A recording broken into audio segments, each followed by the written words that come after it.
Deep in the Yukon lies a gold mine no one talks about anymore. It's been sitting untouched for decades, quiet, forgotten, and left to rot. Most miners wouldn't go near it. Too remote, too uncertain, too much trouble. But Tony Beets sees something different. Where others walk away, Tony digs in. Because sometimes the biggest wins are hiding in places no one thinks to look. There was a stretch of ground tucked away in the Yukon that no one had touched in years, an area long dismissed as spent and worthless. But Tony Beets couldn't shake the feeling that something had been left behind. At a time when gold prices were peaking and fuel costs had dipped just enough to tempt fate, the conditions were too perfect to ignore. Nobody had ever thought to bring an excavator into that forgotten zone, and that fact alone made it stand out. It wasn't just curiosity, it was instinct, sharpened by decades in the field. Tony didn't need certainty. What he had was a gut feeling that the old-timers hadn't cleaned this place out as well as they thought, and that somewhere beneath the layers of gravel and time, something valuable still waited. Let's rewind. Just half a mile from Tony's main operation sat an unremarkable hill, barely noticeable among the rough terrain. But this hill held history. It was one of the first sites in the Klondike to see mechanical mining. Decades ago, miners ran their operations here with the best equipment they had at the time. But that equipment was crude compared to modern standards. They only cleaned out their sluice box once a year, which meant that any fine gold that slipped through was likely lost in the tailings. Massive mounds of gravel and rock, long written off as waste. Those tailings could actually be hiding forgotten riches. Most dismissed it as a dead end, but Tony saw a pattern. He knew that if even a fraction of that missed gold remained, it could be worth more than anyone expected. And the more he looked at that hillside, the more convinced he became that the old-timers hadn't taken everything.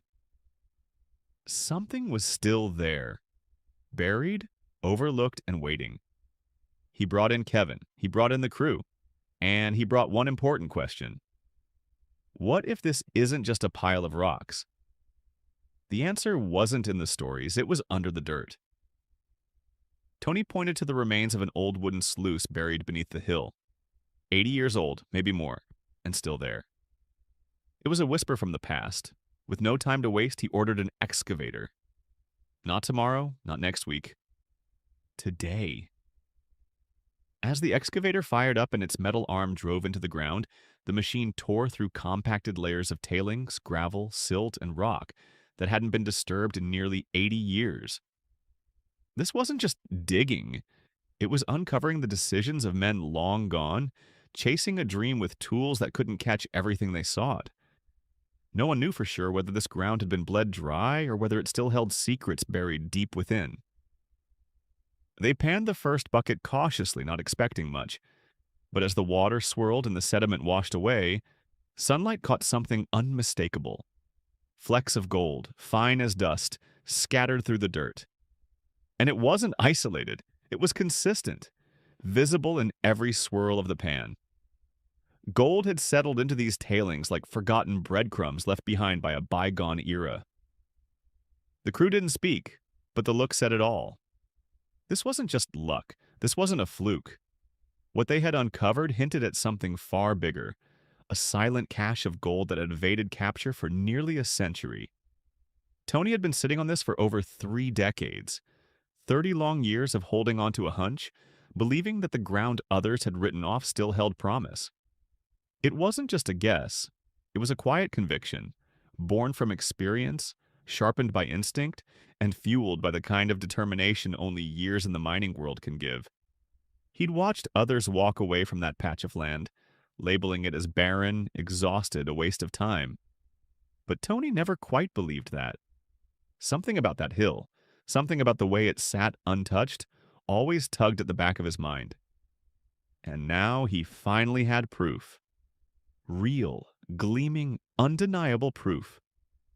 Gold in nearly every single pan they pulled from that forgotten hillside. Not just a few specks here and there, not just a glimmer to stir false hope, but a steady, consistent stream of fine gold running straight through the material like a buried ribbon of wealth. This wasn't a fluke. This wasn't luck. This was a payoff decades in the making. Even those closest to Tony, people who had often tempered his boldest ideas with caution, had to admit this felt different. It wasn't just another one of his wild chases. The hill everyone else had dismissed as worthless, as leftover debris from another era, turned out to be rich beyond expectations. It wasn't junk. It wasn't spent. It was loaded. What had once been considered tailings, useless gravel left behind by miners of the past, was now proving to be a gold mine in its own right. Tony's unwavering belief, his refusal to follow the crowd, had turned a forgotten pile of rocks into a potential jackpot. And this was only the beginning. The hill had more to give, and Tony was ready to take it. This was the kind of moment that could turn an entire season around. But one question remained. How much gold is really in there? You don't make big moves based on gold dust alone. Tony needed real numbers, real proof. So he cranked up the kiwi plant, a high-efficiency wash system that could handle serious pay dirt. Monica jumped on the loader, feeding 100-yard loads. Desiree kept the tailings flowing. Everything was rolling until it wasn't. A sharp snap echoed across the site, followed by a harsh metallic crack that cut through the air like a warning. In an instant, the sluice central to the entire operation lurched forward, grinding against its supports and twisting out of position. The plant groaned under the sudden shift, then came to a dead halt. A critical cable had snapped, and the delicate balance of the system was shattered. The structure was no longer stable. Dirt piled where it shouldn't. Water flow collapsed, and just like that, the heartbeat of the operation flatlined. This wasn't a routine breakdown. With the wash plant offline, Tony was hemorrhaging up to $2,000 in lost gold every hour. And with no guarantee that the site would even pay off, each passing minute pushed the crew closer to disaster. The risk wasn't just financial, it was reputational. Tony had bet big on this forgotten ground, and now, with everything hanging in limbo, that gamble was beginning to look dangerously close to collapse. Tony didn't flinch. The moment the plant went down, the crew kicked into overdrive. There was no time for hesitation, no room for second guessing. This wasn't just a fix, it was a full-scale emergency rebuild in the middle of the Yukon wilderness. The twisted metal framework of the sluice run was their first target. Bent beams had to be pulled back into position with brute force and precision. Supports that had snapped clean off were welded back into place with glowing arcs of fire. The air grew thick with the scent of scorched iron and burning oil. Sweat mixed with grime.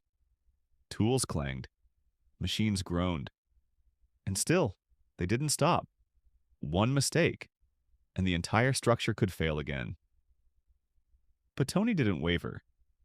This wasn't his first breakdown, and it wouldn't be his last. Hour after hour, they fought against the damage, the fatigue, and the clock. And finally, after 8 punishing hours, the final weld was sealed. The last bolt locked in place. The plant stood ready, battered but rebuilt. Just in time to find out if this entire gamble would actually pay off. The engines roared back to life, shaking off the silence that had lingered during the repair. The flow resumed, and with it came the weight, the kind that stretches time thin and makes every second feel heavier than the last. This was it. The rebuilt plant was running, the tailings were moving, and now everything hinged on what came out the other side. Tony watched closely. Arms crossed, eyes fixed. Nothing in mining is guaranteed. But he'd gambled hard on this forgotten stretch of land. Now it was time to see if it had been worth it. 4 hours passed as the plant worked steadily, feeding the sluice with the same gravel that had sat untouched for nearly a century. No one rushed, no one guessed. When it was finally time to weigh the gold, the crew gathered around in tense silence. The air was thick with anticipation. The first results came in 1.6 ounces, then 2.5, and then climbing steadily. The final weight settled at 4.2 ounces of gold, $7,400 worth, pulled from what everyone else had called waste.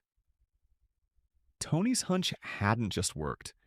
It had revealed something far bigger. This wasn't just a decent recovery, it was a confirmation that the tailings, long dismissed and forgotten, might be the richest ground they'd seen all season. They were performing better than the current hill they had been mining all season. Suddenly, what had started as a gamble looked more like a gold mine revival. An entire treasure trove, just sitting there, waiting. And Tony, he was all in. The old-timers had walked away from this place. They didn't know what they'd missed. They didn't have the tools. They didn't have the tech. But Tony Beets, he had it all. And he had the guts to go back where everyone else had given up. Most miners wouldn't even look twice at a pile of tailings. Tony, he looked 3 times. Because sometimes the gold isn't where it's supposed to be. It's where nobody thought to look. Is this the end of the story? Not even close. With results like this, Tony's only just scratched the surface. What else is hiding in the dirt? What other secrets did the old miners leave behind? Only one way to find out.